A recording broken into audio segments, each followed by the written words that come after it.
Hello, everybody. Welcome to day 4 of the WRAP B conference. I am Beatriz Acevedo, and I am going to be moderating an incredible panel conversation called Entrepreneurship, Building Your Brand. And I'll be speaking to some powerhouse female entrepreneurs that you won't want to miss, who are using their brands to inspire positive social change. After this discussion, you can continue to stay up to date on all things WRAP Women at wrapwomen.com. While you are there, make sure also to sign up for WRAP Women weekly newsletter for career advice, exclusive interviews, breaking news, and much more. I have a few housekeeping rules before I introduce our panelists. I'll be speaking to them for about 40 minutes or so. And then I'm going to be leaving about 20 minutes for Q&A from the group, from everybody who's attending. So make sure to please send us your questions. So at the end, the panelists can address them. And throughout the event, we are going to be using the hashtag BCon 2020, BCON 2020. So please tag us on Instagram at WRAP Women and on Twitter, the WRAP Women, so we can respond and amplify all of your posts. I'm going to start introducing our panelists now. I'm so excited to have these incredible women be a part of this conversation. First up, Tia Mowry, who is a multifaceted woman who wears many, many hats, and you will hear why in a second when she comes on. She's an actress, she's an author, she's a producer, she's an influencer, an entrepreneur. She's co-founder of Answer Supplements, and she is also a wife and a mother. Tia, there is nothing she is not in this life. So I'm so excited to have her on today. And like many women, right, we wear so many hats. I always say, how did I get myself into this situation? It's because I think we always say yes. So welcome, Tia. We're so excited to have you. Also, we have Katie Rosen Kitchens. She is the co-founder and editor-in-chief of one of my favorite brands, FabFitFun. I wish I could keep all the goodies that come in the boxes, but my 15-year-old daughter, Isabella, always steals them from me. She curates fresh and exciting brands for FabFitFun members and oversees content, community, brand partnerships, and product development. She's also a mom, by the way. So these are just incredible super women. So I want to welcome them both to our panel. And we are waiting also for Nikki Reed to join us. But we're going to get started with Katie and with Tia. Oh, and Nikki's here. Oh, what gotta do now, Nikki's introduction. It was just a few minutes ago that I couldn't see you. So welcome, ladies, but I'm not going to not bring my 3-line on Nikki, who is also incredible. Besides having a thriving actor career, as you know, needs no introduction. She's also an entrepreneur. That is sort of like the theme of all these fabulous women here, entrepreneurs. She created the socially conscious lifestyle company, By You with Love, and we're going to be talking a lot about that in a second. I find so incredible, like where you got this insight to, from motherboards, extract some gold and make that into jewelry, which I think only a woman could think of something like that, right? You need those insights. But she's supporting local craftsmen, artisans, and ethical factories. Welcome, welcome, welcome. We heard from your bios. I'm going to just jump right in because you guys don't really need much of an introduction, but you are very accomplished in so many ways in your life, in your different facets, and with the many hats that you wear. What was the pivotal moment when you, because there's always sort of like something we are trying to solve when we build our own companies or startups, or there's a moment where like, how could this not exist? How is nobody thinking about this, right? And it's that insight that you have, that you grow up with, that just came on. What was the moment for each one of you when that happened and became incredible entrepreneurs? Whoever wants to go first. I won't pick. I'll go first, I guess. Go, Miss I actually have really bad short-term memory. I like to go first because I'll forget the question by the time everybody, answers. Like, what was the question?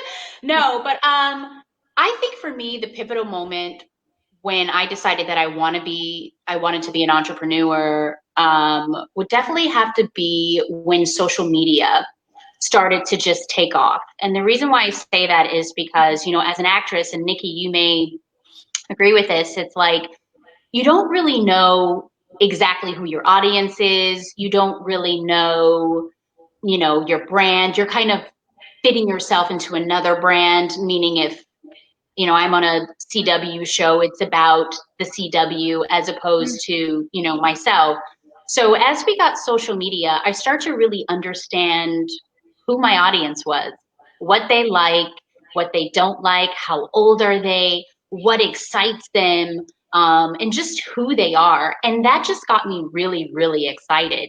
And not only that, I started to see how I can control like my own content, right? So on social media, you can put out whatever you want. And then you can also put out what your audience desires for. And I feel like as an actress, you can't really do that. You're kind of putting yourself in someone else's box.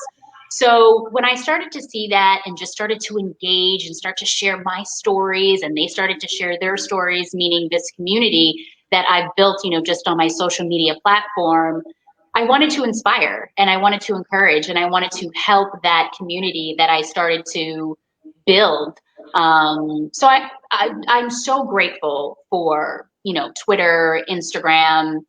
My gosh, now there's TikTok. There's just so many other platforms, Facebook, that, I can personally use to build and understand my brand, not someone else's brand. That's great. And I think especially for women, for people of color, for having those platforms that we just never had before. I mean, a few lucky ones from our communities that got to be in media. But there's so many other voices that were left behind, and having a digital platform that I think we've all been a part of is really empowering to be able to tell our own stories, for sure. Yeah, I definitely agree with that. I think it's, we're told who we are from a very young age, especially if you started working when you were very young, and I did too. And I think that one of the repercussions of that is that you actually have to figure out how you can do self-exploration and learn about yourself and your own interests outside of what those ideas are that are placed on you. Especially because you had a very consistent role in your life as well. I played sort of very consistent characters for a long time. And I think the line between fiction and reality is often blurred in the public eye, and so they see you for what you play. And so social media has definitely been a wonderful opportunity to kind of express yourself in your own authentic journey and self-exploration. But for me, I think starting By You was all about finding a way to create products that were as beautiful in their story and mission as they were sort of visibly, I think that we're living in a time, because of social media especially, where transparency is really important, and we're educating ourselves and our customers, giving them the questions to then ask us as business owners in return, and holding us accountable. So we're holding ourselves accountable, and so we're looking at being one tiny aspect, as you both know, from having direct to consumer businesses where we communicate with our customers a lot. We're one tiny aspect of a very big operation, right? So I work in the jewelry industry, and so I'm just one small link in the chain. And so the direct relationship that I have with our customers helps to kind of help me navigate what decisions and directions we should be taking, and also what pressure I should be putting on, let's say, the other aspects of the industry that I rely on. So I'm not a factory, so I'm not a part of that aspect of the manufacturing process, for example. So it's my job to continue that dialogue with the factories that I work with and with the vendors that I source from, to continue to bridge the gap between what consumers want and how things are produced. And we get to be the opportunity to be the voice of that, and help really create change in that way. So for me, starting By You is all about affecting change, and I do think social media was a really big part of that, although I have a tricky relationship with social media. It can go either way, right? But I know all of you use it in a very positive way to try to really make our world a better place, which is really remarkable. Katie, how about you? You are already, a very accomplished journalist, producer. You're doing all kinds of stuff. What was that moment when you transition to your company and to being an entrepreneur, because you were still sort of like in the same area of content, right? Exactly. And I think, we kind of have a unique history at FabFitFun because we actually started as a media brand about 10 and a half years ago. And I'm certainly going to date myself a little bit, but, if you think about that time in the world of content, it was very much ruled by, glossy magazines that were very much a directive of, what you were supposed to look like and how you were supposed to act. And as, a Puerto Rican Jewish girl from the San Fernando Valley who, definitely did not fit those stereotypes, we wanted to create something that was a little bit more like tips and tricks to living your best life. And we ran FabFitFun as a media brand for about, 3 years, built up a really nice following, and realized that, we didn't just want to write about product. We wanted to actually give these things that we were finding to our readers. And, we did, a fair amount of tests and research, but we kept coming back to this idea of subscription. And at the time, there were, a couple beauty sample boxes that were, pretty successful. And as an editor, I loved getting products in the mail. I loved trying new things, but I'm also just incredibly cheap. So the idea of paying for samples that you could go get for free at Sephora just seemed like a little bit challenging. And on top of that, all of the subs were incredibly niche. So really focused on either makeup or fashion or food. And I think, we were really a lifestyle brand. We wanted to look at women holistically. Obviously women have a ton of interests, and we wanted to really create something that was for, her whole self. And so we launched the boxes in 2013. And that really became, very much a rebirth of the business. And certainly, for me, career-wise, it was a huge pivot because, I really thought of myself as a creative. I really put myself into a very specific box. And then thinking about this whole new world of merchandising and product development and operation, that was, something that was really learned on the job. And, I do think it was an important lesson for me, that, not necessarily knowing how to do something was not a reason not to push forward. And instead of letting, my lack of experience, get in the way, we really embraced it as a challenge and an opportunity to honestly, try something new, think a little bit outside of the box, for, lack of a better word.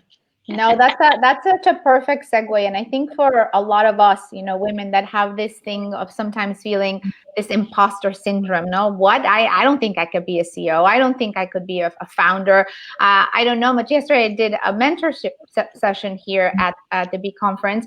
And I was telling all these women, you know more than you think you do. You're more prepared than you think you do. You really are, because we want to be overly prepared. And I think that's extraordinary, but sometimes we get in our way of really reaching our potential. And like to your point, Katie, we learn so much, at work.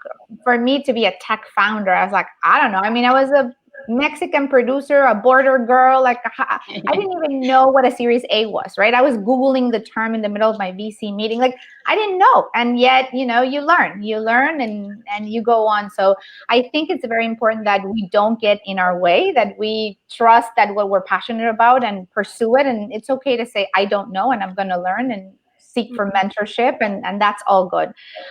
So my next question that I had for all of you is kind of related to this, actually, and it's about us feeling like we have to be overly prepared. For you to be a CEO, maybe you had to go to an Ivy League school, maybe you had to have an MBA, maybe, which I have none of personally.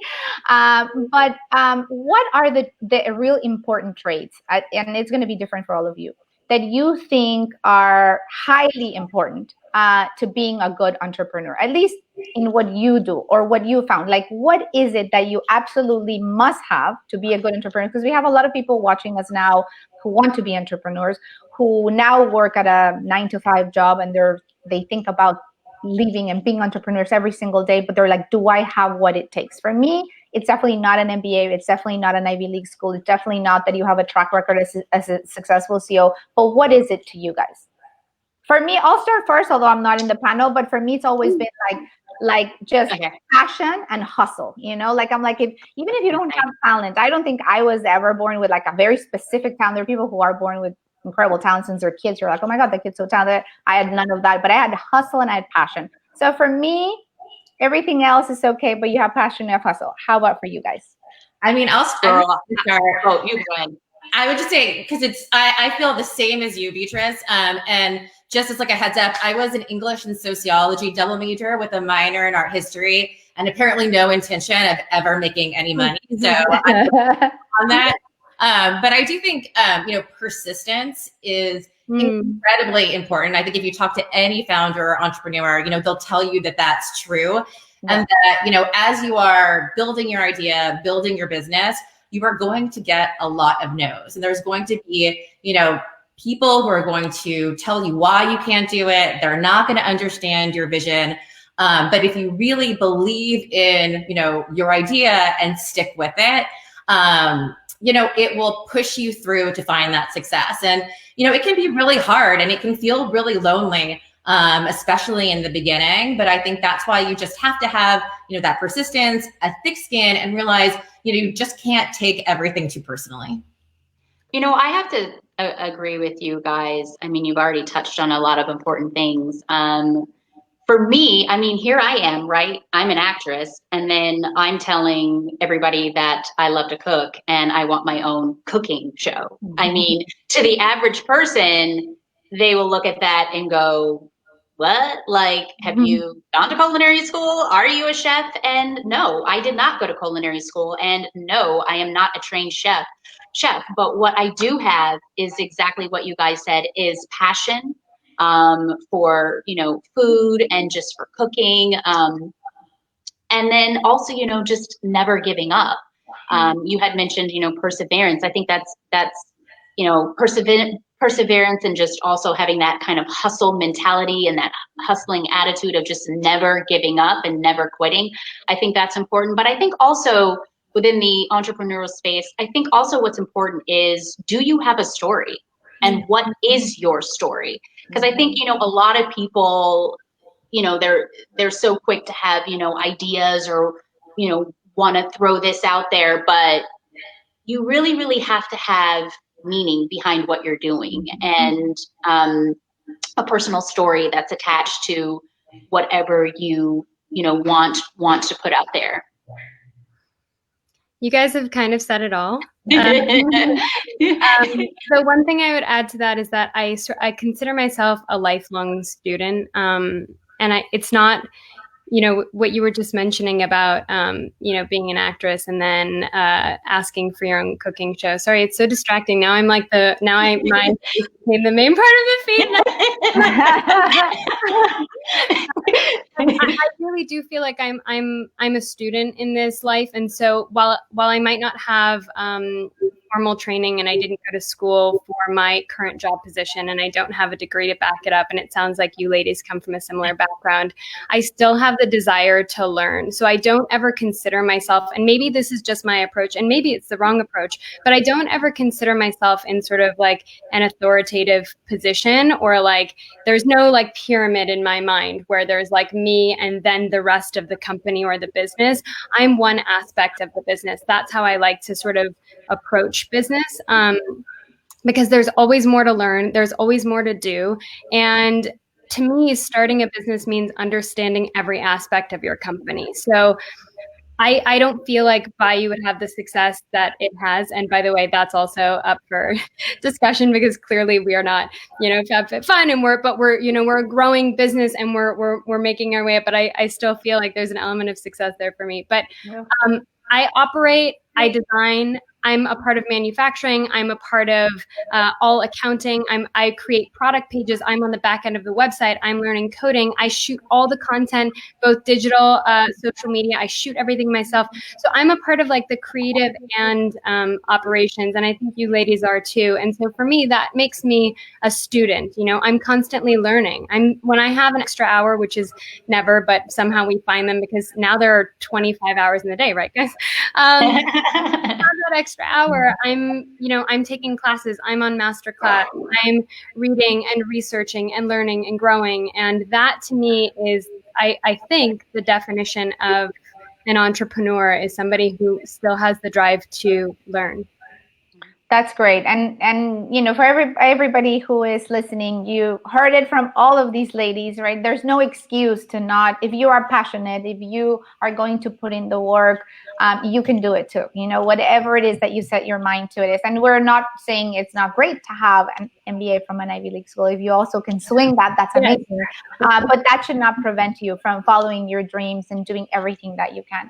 I think, I'm not sure about you, Nikki, but I'll ask, but I think most of us on this panel are moms. Is that correct?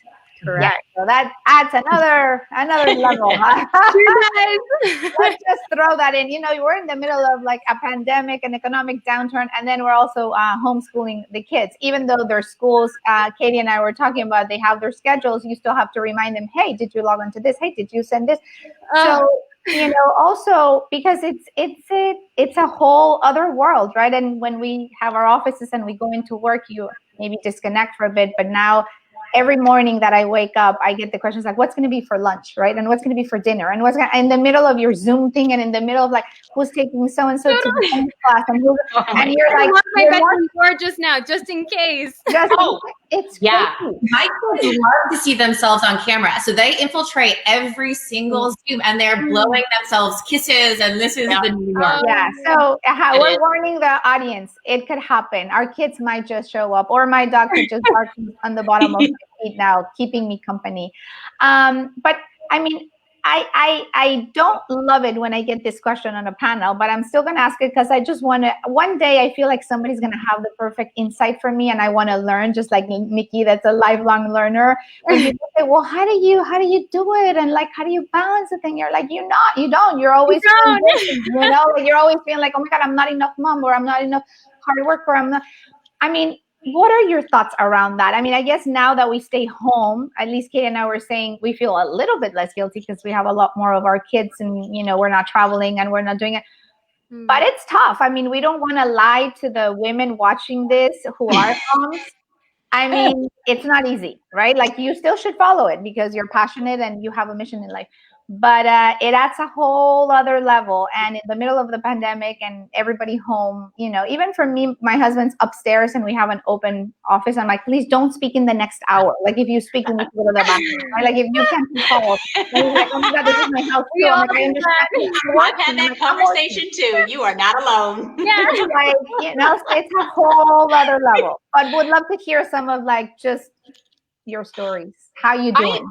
I think for me, okay, so for me, it's about focusing on my mental health when it comes to all of this. And I think for me it's just been allowing myself to forgive myself, right? It's like, I feel like when you're a mom and then when you're working at home, I know for me, it's like, you know, you want to kind of do everything and kind of check everything off the list and you want things to be like how they were, right? But things are different. It's not going to be the same. And we're talking about learning. I'm learning as we go through this pandemic, what works, what doesn't work. And if we don't have a good day and I have 2 kids, you know, screaming at the top of their lungs, and that's okay. Like everything doesn't have to be so perfect. And I think just me kind of forgiving myself, of, you know, that perfection has helped me deal with everything that's going on, especially in the house with work and with kids. For example, you know, I may get through that list one day and I may not get through that list another day. I, you know, may have put something aside that needed to be done. And usually I'll kind of beat myself up about that. But I'm like, no, we're in some trying times right now. You have to allow yourself to work through it. We're not perfect. So give yourself That's a little bit of slack. I think I'm the most concerned right now about what's happening just with the digital pull, because, we used to feel like we were moving around a lot, right? Because, especially if you live in Los Angeles, you're in your car a lot. And so you're driving, and now we're home, so we're stationary. And there's something really beautiful about that. But there's a huge digital pull. And my biggest concern with my daughter is her seeing me on devices all day long. So I did have to set a couple of rules and boundaries for myself, which, again, I fail at least 100 times a day. And then I find the space to forgive myself in that too. But one thing is I created this rule when she was born, which is I don't photograph her with an iPhone.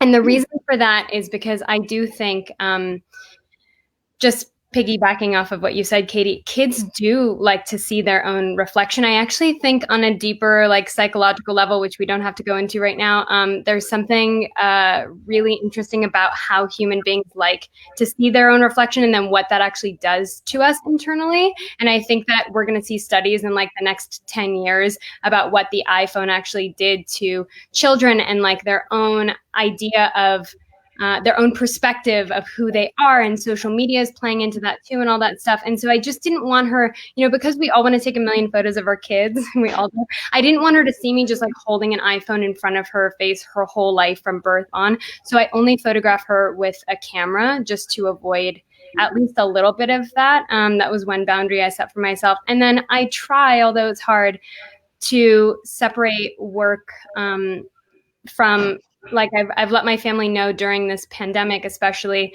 I'm not available on text. Why? Because I'm already working so much on my phone and my computer as it is, that if my daughter has to see me texting because 5 people wanted to just casually say hey, how are you today? I'm not available to write back that answer. We can pick up the phone and talk to each other, or we can just talk a little less, and that's fine too. But those were the 2 boundaries, I think. Otherwise, it's just so tempting to sit and do this all day long, and I'm seeing that in myself too. And so that was one direction I had to go. That's awesome advice. That's great. I'm loving all this advice. Yeah.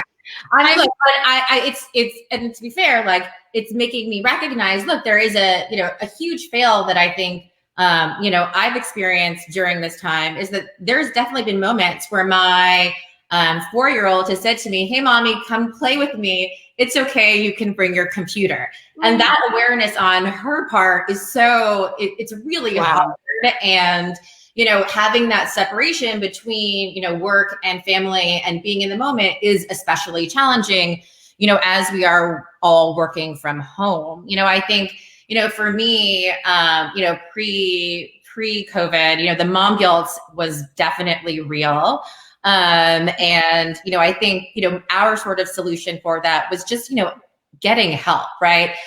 Sort of to Tia's point, understanding that we all can't do it all the time.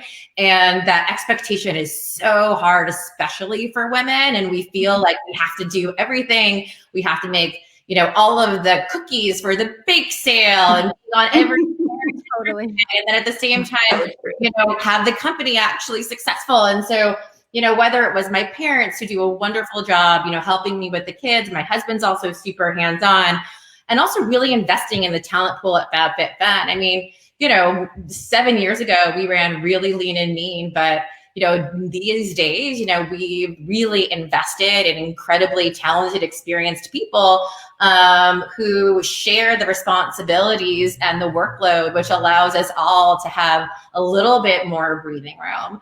And I will say, in this sort of new world, one of the things that I found is a little bit of a silver lining, and Beatriz and I were talking about it earlier, is that, because I am home with my kids all day and we do have an opportunity to spend more time together, some of that working mom guilt of just being away from them has dissipated a bit. And so, I found a little bit of time, to, make sure that I am taking care of myself, and whether that's going on a little run in the morning or actually getting through my skincare routine at night. These were not things that I was doing 6 months ago. And, we're grateful that we're sort of embracing, that piece that's so important. Did It's you so funny that would be able to? Oh, sorry. What? No, go ahead. We would be home, like able to put on face masks and take bubble baths. And wasn't there one moment where we all thought that might happen? And how many times has that actually happened during those? But you guys, I think that's so important to talk about self-care. You know what I mean? Like, just the other day, my son, who's 9, he was watching a movie, and then my daughter was asleep, and I was, overwhelmed with a lot of work that had piled up. And I like to meditate on self-care isn't selfish. And I literally told myself, I was like, Tia, it is not selfish of you to just lay down for about 30 to 40 minutes and just regroup, you know what I mean? Or recharge. But it's so crazy how it's so hard for us to because there's so much to do. Like the list is endless, right? And like I think for women it's tough. I mean, not that I want to stereotype us, but like you're the mom. I always say that they're like mom this, mommy this, mommy this, and then I'm just like, there's daddy. And I see the same thing. I'm like, you have a dad. And I'm like, dad's right in the room right there. My mom also lives with me, right? So she's amazing. Like your mom, Katie, I have a Latina mom, so she is on everything with kids but also there's she's like, I see you, but you're always in your computer, you're always working, so I feel now guilty. Now I don't see my kids, I don't talk to my mom, I have my husband, so it's easy to put ourselves last on that list. It's your aging parents, it's your kids, it's the household, it's the company, it's your husband, it's your extended family.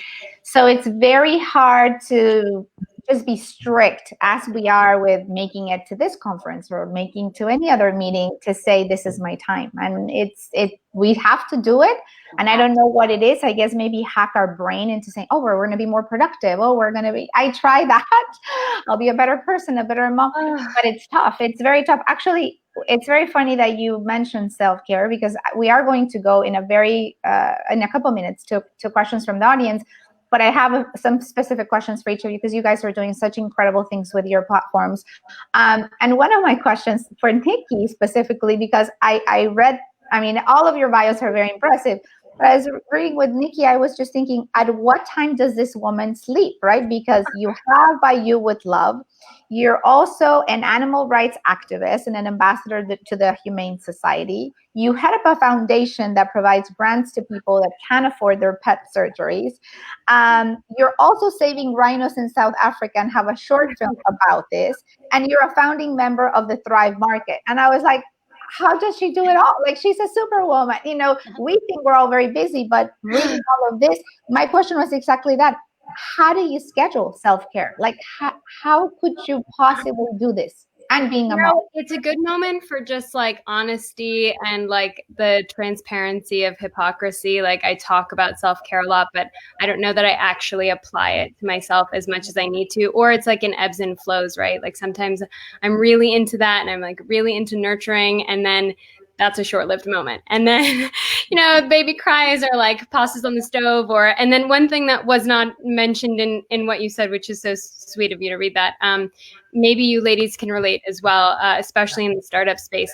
So I actually work 3 jobs because I don't have the ability to pay myself a salary from By You yet. I actually reinvest all the money, and I'm the only investor in the company.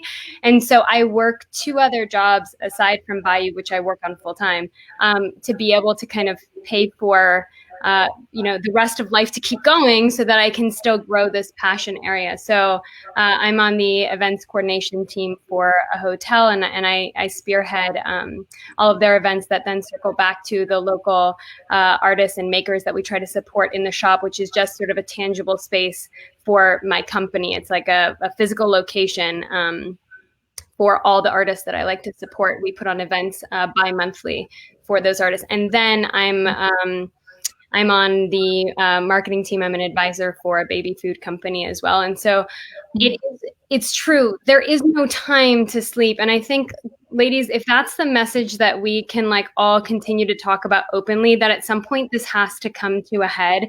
At some point, you used the word productive a couple minutes ago. And I heard like we're a very productive society. You know, we're constantly producing and also trying to get ahead, and suddenly our inboxes can never hit zero, and suddenly our text messages are always at 500, and like we can never get down to a place where we're not perpetually catching up. And I think that what I'd like to do is create a safe space for people who are building businesses, or people who are just members of society and human beings trying to function in this crazy fast-paced world that we live in. I would love for there to be a space where at some point we acknowledge that like this way of living is not sustainable, which is funny because sustainable is like my whole mission in life. That's what I live for. That's what I create. I create sustainable products, yet we're catering to a lifestyle that actually isn't sustainable. So I think at some point we need to have, especially women who are expert multitaskers and multi-hyphenates, come forward and say, you know, how do we create a space? Is it like inflation in housing? Is it cost of living? Like what is happening in our model systemically that we can't actually live lives that are slower, calmer, with absorbing less media, absorbing less information, absorbing less news, communicating a little less. That is like the real conversation, right? Because now being an entrepreneur means you have to do all those things. Otherwise it fails. And that's not the way to go. So like, how do we do that? But it's so interesting that you bring that up, because the world is literally putting that on us right now, right? We feel like that we have to slow down, and no matter what you do. Yeah. I mean, this is what it's impossible not to do that right now.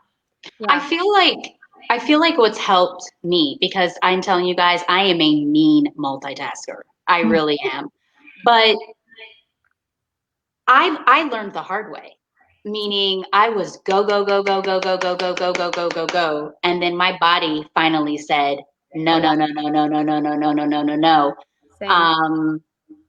So you say productive, right? And for me, there were two things where there was a shift. Number one, I started to see a different perspective on what productive really meant. And being productive can actually also mean, resting can also actually mean being productive. Does that make sense?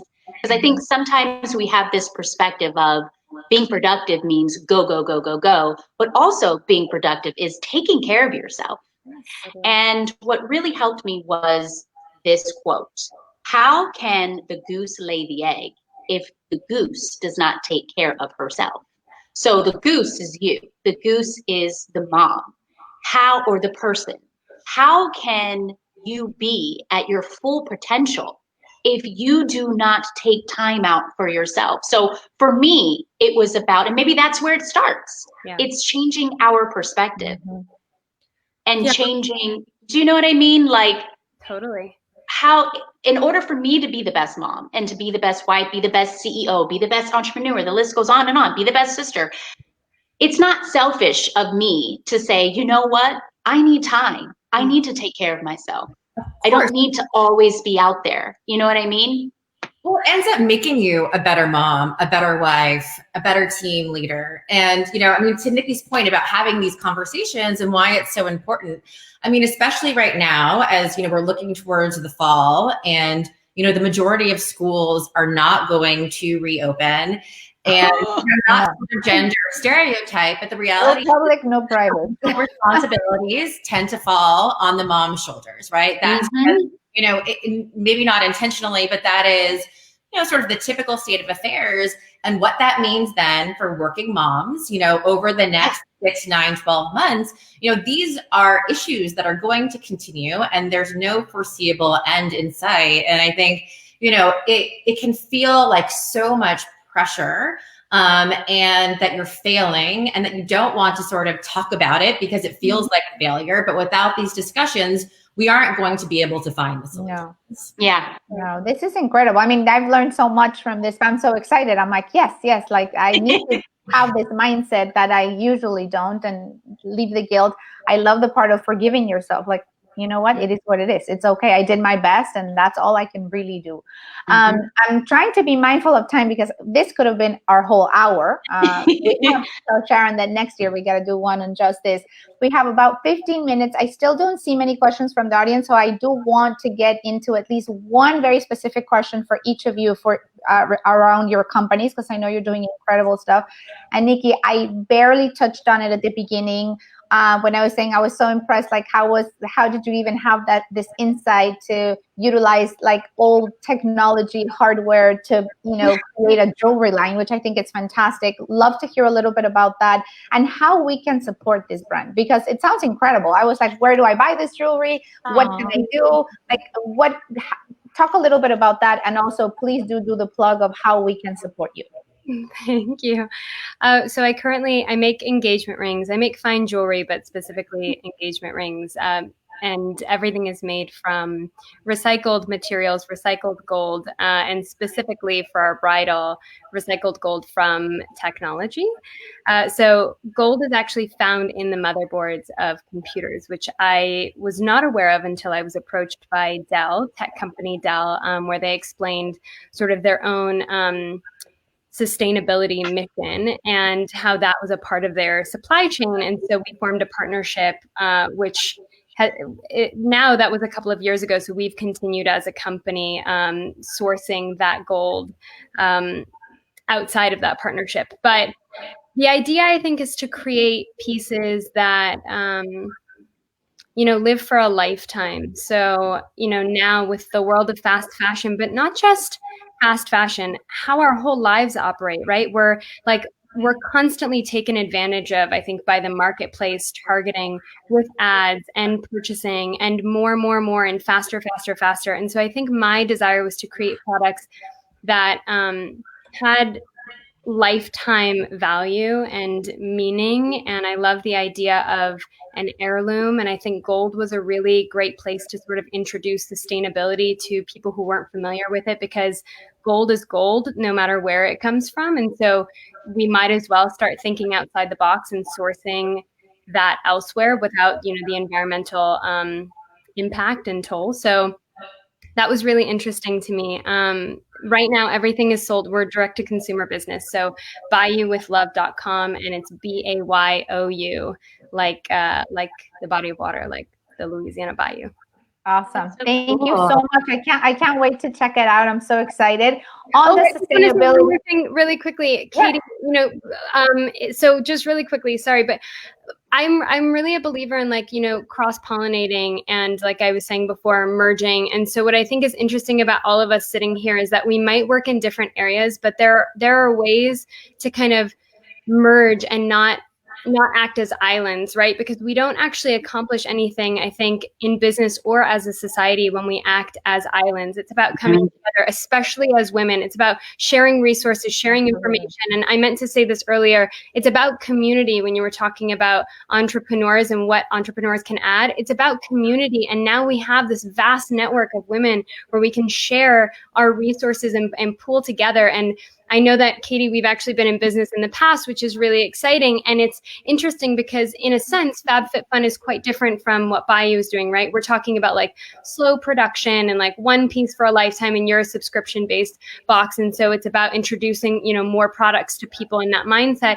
And I think what's so beautiful about the partnership that we formed together over the last couple of years is that we still have to cross-pollinate and work together, because we can introduce the concept of sustainability to, the mass market. It starts with education. So we only create change when people are educated on what those things are, and how they can kind of vote with their dollar and where they can put their energy and intention. And so it's just been really fun working with you guys as well, because you have such a huge network of women that listen to you and trust you and love you. And so by supporting and working with me or with Bayou, you are actually taking my message and my mission and kind of channeling that through you to your customers. And that's invaluable, So thank you.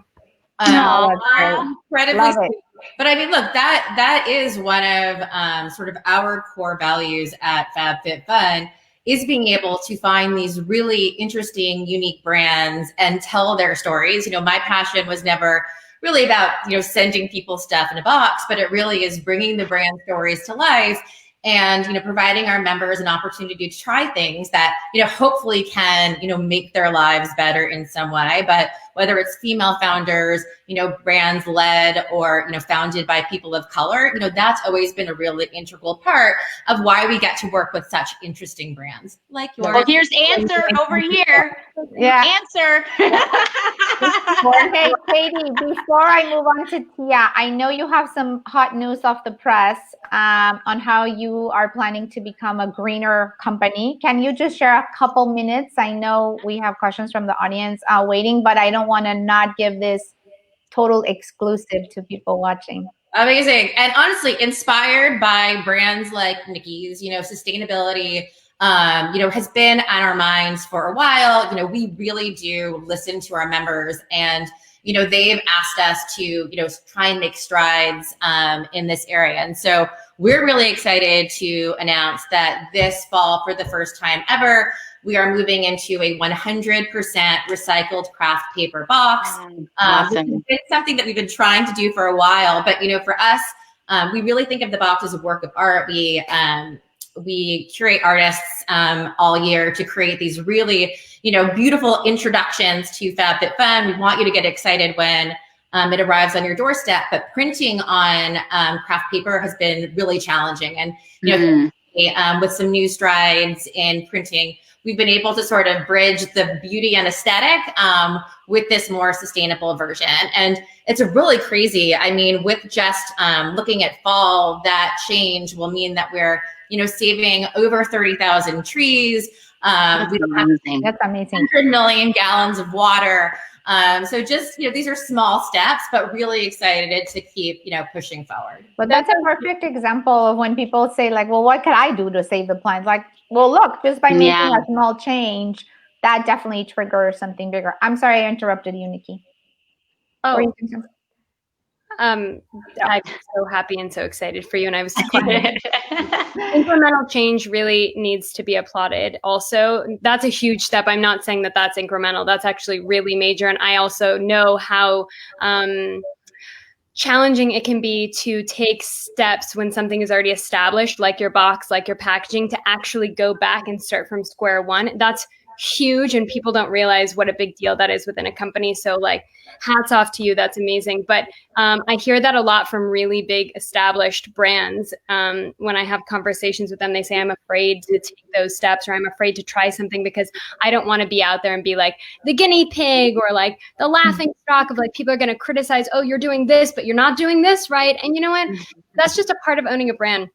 People love to criticize, and you kind of have to take that and you can hear it if it's constructive, but really it just has to go kind of like right over you, because the truth is every single thing that you do within your company, if it's moving in a good direction, not only deserves applause, but should be recognized for creating and being a part of that change, because we don't change when we close the door off to people. Change should be inclusive, not exclusive. We don't say you're one or the other. We say we're all trying to do things together. Absolutely. Absolutely. And Tia, I heard you say earlier about your love for food, and we know you have your cooking book. Well, you have 3 books under your belt, correct? So can we expect more books from you? And cooking, what are you working on? What has you like sprinting out of bed in the morning and that you're excited about? Well, oh my gosh. I'm working on a lot of things right now. Here I am, the multitasker. But speaking about cooking, of course, I can't say too much, but that is definitely a goal of mine to come out with another book. My first book was about how, food can be healing when it comes to conditions such as endometriosis, which is something that I have, which is a highly inflammatory condition. My next goal is basically just to kind of focus on healthy foods or healthy meals for the whole entire family. So we'll see what happens with that. I'm also wanting to just expand my brand when it comes to the culinary world. So there are some things that I'm working on with that. Of course, I can't say too much. But what's really getting me excited right now, I've touched on it a little bit, is just, I do have a supplement line called Answer, and that line was birthed through my personal health challenges that I, had gone through. And the whole story behind the supplement line is just wanting to encourage women to take charge of their health and their wellness and to meditate on what I was talking about earlier.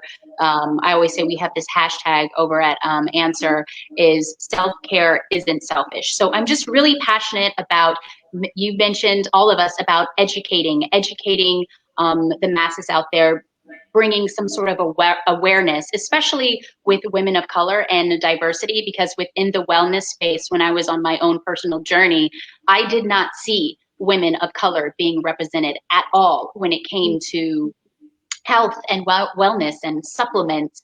So my goal and what I get excited about, I was literally just on the phone the other day at like 2:00 in the morning, texting more ideas about how we can, expand the brand. The brand started off with like core daily supplements, like the women's multi beauty supplement. Now we've launched elderberry. We've launched things dealing with stress, happy mood, digestive comfort.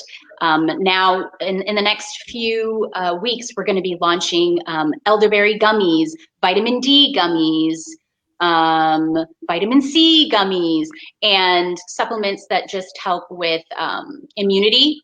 So a supplement with echinacea and zinc. So anyway, my point is what's just really getting me excited is just continuing to educate, bring awareness to, women and just, my community about wellness and health and self-care.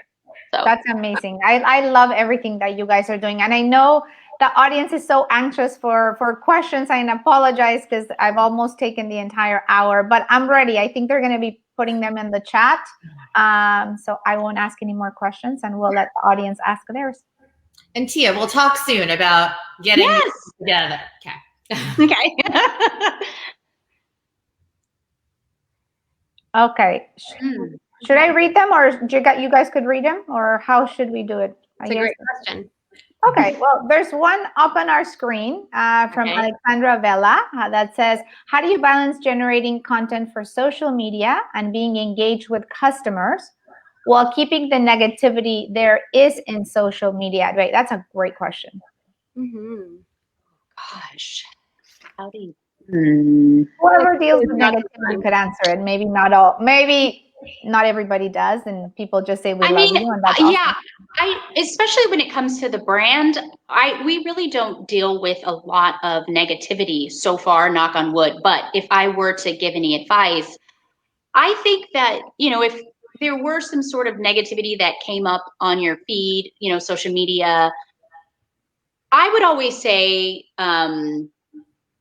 approach it. Do you know what I mean? Instead of just ignoring it. I think speaking to it brings some sort of positive benefit as opposed to just, ignoring what was said. But it also depends on what was said. What is it? Right. Yeah. And I think that's exactly right. Look, I think for us, our community is incredibly engaged. For better or worse, if they like something, they tell us, and if they hate something, I promise you, they will tell me as well. Yes. Whether it's on social media or community. And, it's hard. I still feel like every box is a new baby, and I want everyone to love every single thing more than they've loved any other thing in their lives. But, I think we really do try and use the feedback to make the membership better. And, while it can feel like a little challenging or a little personal, I do think that's how we improve, because certainly we're not always going to be perfect. And we're going to learn from, some of the mistakes that we've made and hopefully, not make them in the future. Great. Do we have another question ready? Yes. Charlene Orozco, how do you all keep social media as a business platform and ensure that you're not wasting time, quote unquote, scrolling? I want to master this and leverage social media to impact lives in a positive manner and build a stream of income instead of wasting time scrolling. So I have a few little tiny tips on this because this is a very good question. Again, back to boundaries. So first and foremost, I don't have Instagram on my phone anymore. I have it on a tablet. And so I have allocated times where I can be on that. And that usually involves my time in the office. And that's because I was realizing that, so morning for me is my most creative time. I like to get up at like 5 o'clock in the morning when no one's awake and the house is quiet, and you ladies know what I'm talking about. And like my creative juice is flowing. But if I wake up and I'm scrolling on Instagram, I can't get there, you know? So taking Instagram off my phone was a really big deal. And then also I have a timer set. So it tells me when I've hit a limit. So if I've hit 15 or 30 minutes, it lets me know. And then it's like a no-fly zone. I am not diving back into the app. That's great. That's awesome. That's a very good tip. Excellent. Any other questions? Okay, perfect. And this says, how can we mindfully develop a wider reach on social media? I mean, I think for me, it's kind of hard, okay? But I think the more engaged, we were just talking about kind of stepping back from the media or social media, but I think if you want to build your platform, I think number one, always never be afraid to show your authentic self, right? I think relatability is the most important factor here because, you know, we live in a society that's kind of like just focused on perfection. And I just feel like when you're yourself and when you allow yourself to be yourself, people are drawn to that, right? I think another thing is you kind of have to post on a regular basis, because the more engaged you are, then the more engaged, you know, I guess, people you'll have coming to your platform. So we were kind of just talking about kind of pulling away from it, but for me, because social media is it's really important for me because it's how I engage with my audience, and I've seen huge benefits from it. But for me, what I like to do is I just like to post early in the morning. I'll post early in the morning and then I'm done with it. So it's not like I'm kind of scrolling throughout the whole day or trying to, you know, see what's going on. I do what I have to do and then I'm done with it.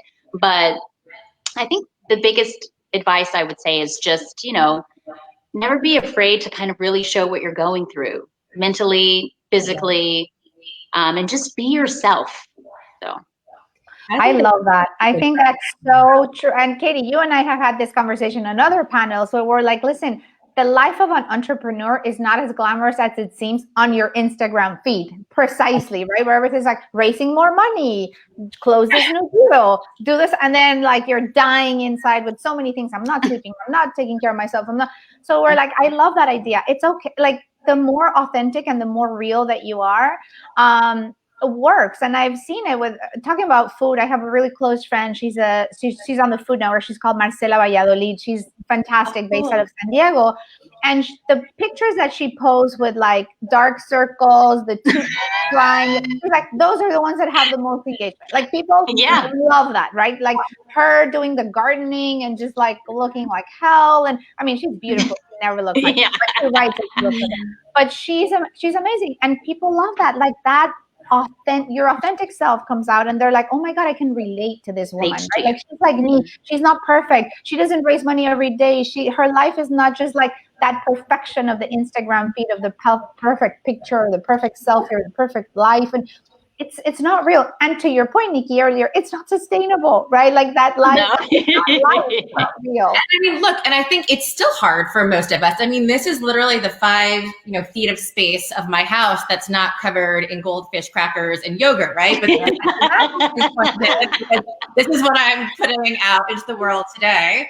And I would only add to Tia's amazing advice that if it's for a brand, really testing what works, I think is important. And it's okay to get out of your comfort zone when you're posting on social media. I think these days for FabFitFun, cute puppies and funny wine memes tend to be the most engaging because that's apparently what our audience is most interested in addition to the beautiful products. But I think it's okay to try a lot of different posts and see what your audience is going to relate to. And the only thing I would add to that, because that's so beautiful, ladies, is just because I think the question was talking about, oh, maybe I've now changed the question in my head. Well, just getting involved in whatever that community or that space is. So if you're in the health and wellness space, finding other like-minded brands and women so that women can support each other. Because I know that when women reach out to me, for example, and they're in this space, a lot of the brands that we carry on Bayou, I didn't mention this before, but we're not just Bayou isn't just a brand that's trying to sell products that we create.